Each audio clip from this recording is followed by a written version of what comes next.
Already है आपका दौरा है और क्या उद्देश्य है इंदौर का और क्या कुछ कह रहा है? देखिए, एक तो एक कृषि विभाग की समीक्षा की दृष्टि से मैं यहाँ पर आया। दूसरा, यहाँ से मीडिया में समाचार फर्टिलाइजर के संदर्भ में जा रहे थे, उस नाते कल भी मैंने कुछ एक दुकान को, एक थोक विक्रेता को देखा और आज भी कुछ जगहों पर जाकर के उसका देखूंगा।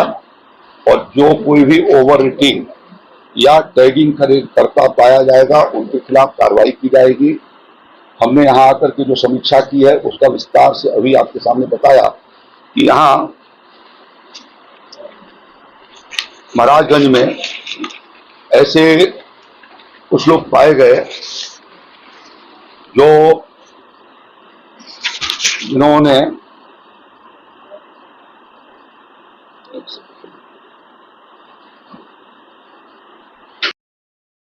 ऐसे लोग पाए गए हैं जो जुलाई में महीने में 261 लोग ऐसे मिले हैं जिन लोगों ने 1 टन से ज्यादा फर्टिलाइजर महाराजगंज जिले में उठाया।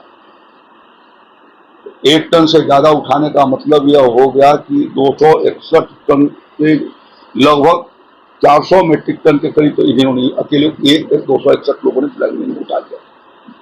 और इसमें से हमने टॉप 10 लोगों के नाम आपके सामने अभी बताए हैं कि उनकी पहचान की गई है। 261 लोगों की पहचान की गई है जो 1 टन से ज्यादा खाद उठाए।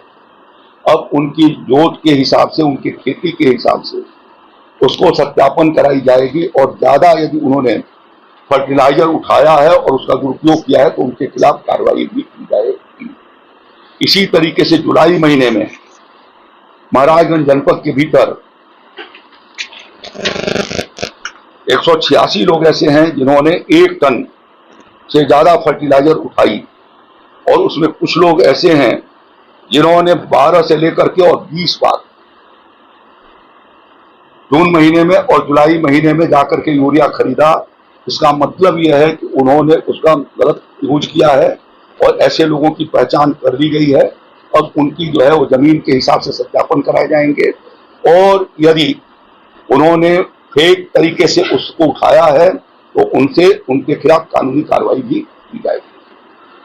जो लाइसेंसी रेट से ऊपर उठ करके बेचेगा, चाहे वो साधन सहकारी समितियां हों या जो फर्टिलाइजर डिपार्टमेंट के जो फुटकर विक्रेता हों या डिस्ट्रीब्यूटर हों या कोई कंपनी वाला है जो जबरदस्ती अपना माल पैक करके और बिकवाना चाहता है सब्सिडाइज फर्टिलाइजर के साथ, तो ऐसे लोगों के खिलाफ भी हम कार्रवाई करेंगे और राज्य के भीतर हमने वो कार्रवाई करना शुरू कर दिया है।